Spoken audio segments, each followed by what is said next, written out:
Hello, xin chào mọi người, chào mừng mọi người đã quay trở lại với kênh Sen Đá của Tâm. Nhiều bạn lúc bắt đầu trồng sen đá chắc cũng đã từng có thắc mắc rằng việc tưới bằng nước máy trực tiếp cho sen đá có ảnh hưởng gì đến cây hay không. Qua video ngày hôm nay mình sẽ chia sẻ với mọi người về việc tưới nước máy cho sen đá nha. Đầu tiên thì chúng ta đều biết nước máy là nước đã qua xử lý tại các cái nhà máy cấp nước và được phân phối qua các cái hệ thống đường ống để cung cấp nước đến cho chúng ta sử dụng.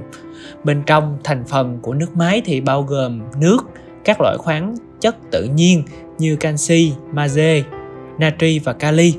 Tiếp theo đó là clo để xử lý nước và diệt khuẩn. Thêm đó là một số nữa các cái loại chất hóa học bổ sung để giảm tình trạng ăn mòn đường ống. Và cuối cùng là các kim loại nặng do hệ thống ống dẫn nước cũ bị xuống cấp.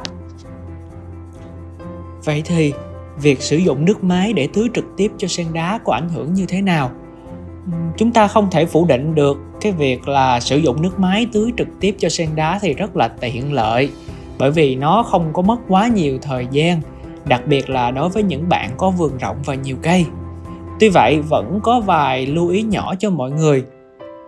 Nước máy ở một số vùng sẽ chứa cái canxi và magie tạo ra cái loại gọi là nước cứng. Khi tưới trực tiếp lên sen đá lâu ngày sẽ tạo ra những cái vệt trắng ở trên lá gọi là cặn canxi, và nó gây ảnh hưởng đến cái việc hấp thụ dinh dưỡng của sen đá. Tiếp nữa là clo và chloramine trong nước máy có thể sẽ không gây hại trực tiếp cho sen đá, nhưng cái việc mà các bạn tưới thường xuyên và liên tục có thể gây ra stress cho một số các loại sen đá. Một số loại sen thì nó nhạy cảm với clo và có thể sẽ có những cái hiện tượng như là vàng lá và chậm phát triển. Nếu đất trồng của các bạn ở xứ nóng thì thường là các bạn sẽ trộn rất là nhiều các cái thành phần đá thoát nước và hầu như là dinh dưỡng rất là ít hoặc là không trộn luôn. Vì vậy mà các bạn sẽ thấy rằng những cái cây mà các bạn chỉ tưới nước không như vậy, đặc biệt là ở xứ nóng nữa, thì nó sẽ rất là chậm lớn.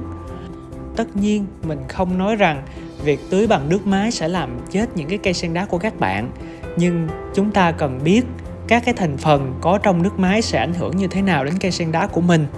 Và mình nghĩ là trừ khi vườn của các bạn rộng như các cái nhà vườn bán sen đá thì việc tưới cả một cái khu vườn bằng bình tưới tay nó sẽ là bất khả thi.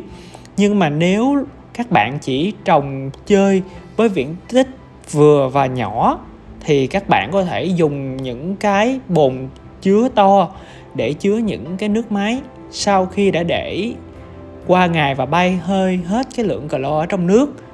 Cái việc tưới nước máy trực tiếp nó sẽ hiệu quả hơn đối với việc là các bạn sử dụng phân tan chậm, vì khi tưới dinh dưỡng ở trong phân nó sẽ thấm vào trong chậu. Do đó nếu việc các bạn bận thì có thể là xen kẽ việc tưới nước máy và nước đã để qua đêm sẽ tốt hơn cho sen đá. Lưu ý là nếu các bạn tưới bằng nước máy thì đặc biệt là các dòng sen dạng liên đài, các bạn nên dùng bóng để thổi sạch nước ở trên những cái ngọn cây và cuốn lá, tránh để động nước nha. Chỉ những cái dòng sen mà các bạn thấy là ở dạng liên đài thôi, còn những cái dòng sen dạng cành thì chúng ta sẽ không cần phải thổi lại đâu. Video của mình hôm nay đến đây là kết thúc rồi. Xin cảm ơn mọi người rất nhiều. Nếu mọi người thấy clip hay hãy ấn like, share và nhấn nút theo dõi kênh. Hẹn gặp lại mọi người trong những video sau nhé.